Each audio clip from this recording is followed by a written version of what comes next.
ಶ್ರೀ ಗುರುಭ್ಯೋ ನಮಃ. ಹರಿ ಓಂ. ಶ್ರೀ ವಿಷ್ಣು ಸಹಸ್ರನಾಮದ 42ನೆಯ ತಿರುನಾಮ ಅನಾದಿ ನಿಧನಃ ಅಂತ.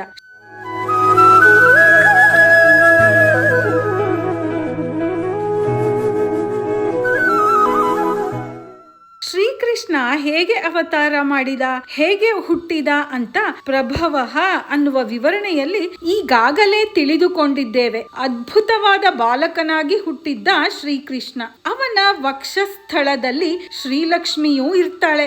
ಅವನು ಲಕ್ಷ್ಮಿಯನ್ನು ಮದುವೆ ಮಾಡಿಕೊಂಡೇ ಬಂದಿದ್ದ ಅಂತೆಲ್ಲ ತಿಳಿದುಕೊಂಡ್ವಿ. ಹಾಗೆಯೇ ಹೊಕ್ಕಳಿನ ಕಮಲದಲ್ಲಿ ಬ್ರಹ್ಮ ಕೂಡ ಇದ್ದ. ಅಂದ್ರೆ ಮಗುವಾದ ಬ್ರಹ್ಮನನ್ನು ಕೂಡ ಹೆತ್ತು ಅವನನ್ನು ಕೂಡ ಕರೆದುಕೊಂಡೇ ಬಂದಿದ್ದ ಶ್ರೀಕೃಷ್ಣ. ತಾನೇ ನಾರಾಯಣ ಅನ್ನುವ ವಿಶೇಷವಾದ ಗುರುತಾದ, ಅಂದರೆ ಎಕ್ಸ್ಕ್ಲೂಸಿವ್ ಐಡೆಂಟಿಟಿ ಆಗಿರುವ ಶಂಖ ಚಕ್ರಗಳನ್ನು ಹಿಡಿದೇ ಬಂದಿದ್ದ ಶ್ರೀಕೃಷ್ಣ. ಅಂದರೆ ಹುಟ್ಟುವಾಗಲೇ ತರುಣನಾಗಿಯೇ ಬಂದಿದ್ದ. ದೇವಕಿ ಪ್ರಾರ್ಥಿಸಿಕೊಳ್ತಾಳೆ, ನೀನು ಹೀಗೆ ಶಂಖ ಚಕ್ರಗಳ ಜೊತೆಯೇ ನೀನು ಇದ್ದರೆ ಕಂಸ ನೀನೇ ನಾರಾಯಣ ಅಂತ ಬಹಳ ಸುಲಭವಾಗಿ ಕಂಡು ಹಿಡಿದು ಬಿಡ್ತಾನೆ. ಆದ್ದರಿಂದ ಎಕ್ಸ್ಟ್ರಾ 2 ಕೈಗಳನ್ನು ಒಳಗೆ ಎಳೆದುಕೊಂಡು ಬಿಡು ಅಂತ ಹೇಳಿದ್ದಕ್ಕೆ 4 ಕೈಗಳಲ್ಲಿ 2 ಕೈಗಳನ್ನು ಒಳಗೆ ಎಳೆದುಕೊಳ್ಳುತ್ತಾನೆ ಶ್ರೀಕೃಷ್ಣ. ಆಗ ಅವನಿಗೆ 2 ಕೈಗಳಾಯಿತು ಅನ್ನುವುದು ಚರಿತ್ರೆ. ಹೀಗೆ ಹುಟ್ಟುವಾಗಲೇ ತರುಣನಾಗಿ ಲೀಲೆಯನ್ನು ಮಾಡಿದವನು ಶ್ರೀಕೃಷ್ಣ. ಆಮೇಲೆ ಚಿಕ್ಕ ಮಗುವಾಗಿ ತುಂಟ ಕೃಷ್ಣನಾಗಿ ಎಲ್ಲರಿಗೂ ಕಾಣಿಸಿಕೊಂಡ. ಇದು ಕೂಡ ಆಶ್ಚರ್ಯಕರ ವಿಷಯವೇನೂ ಅಲ್ಲ ಬಿಡಿ. ಈ ಕೃಷ್ಣ 125 ತಿರುನಕ್ಷತ್ರಗಳು ಭೂಮಿಯಲ್ಲಿ ಬದುಕಿದ್ದ. ಅಂದ್ರೆ 125 ವರ್ಷಗಳು ಬದುಕಿದ್ದ. ಹುಟ್ಟುವಾಗಲೇ ಯುವಕನಾಗಿಯೇ ಹುಟ್ಟಿದ್ದ.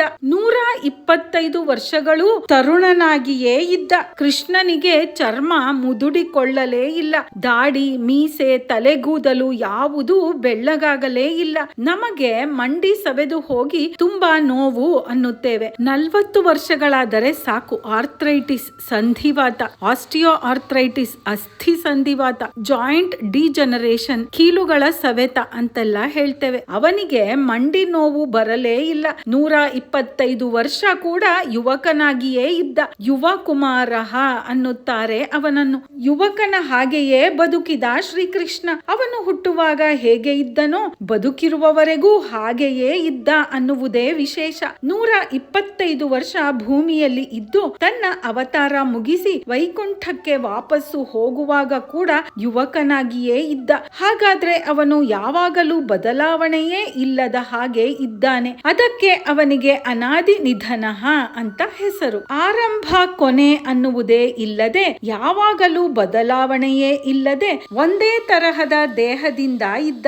ದೇಹ ಬೆಳೆಯುವುದು, ಸವೆಯುವುದು ಯಾವುದೂ ಇಲ್ಲ ಅವನಿಗೆ. ಯಾವಾಗಲೂ ಯುವಕನಾಗಿಯೇ ಒಂದೇ ರೀತಿಯೇ ಕಾಣುತ್ತಿದ್ದ. ವಿಷ್ಣು ಸಹಸ್ರನಾಮದ ಇಂಟ್ರಡಕ್ಷನ್ ನಲ್ಲಿಯೇ ಬರುತ್ತೆ, ಅವಿಕಾರಾಯ ಶುದ್ಧಾಯ ನಿತ್ಯಾಯ ಪರಮಾತ್ಮನೇ ಸದೈಕ ರೂಪ ರೂಪಾಯ ವಿಷ್ಣವೇ ಸರ್ವಜಿಷ್ಣವೇ ಅಂತ.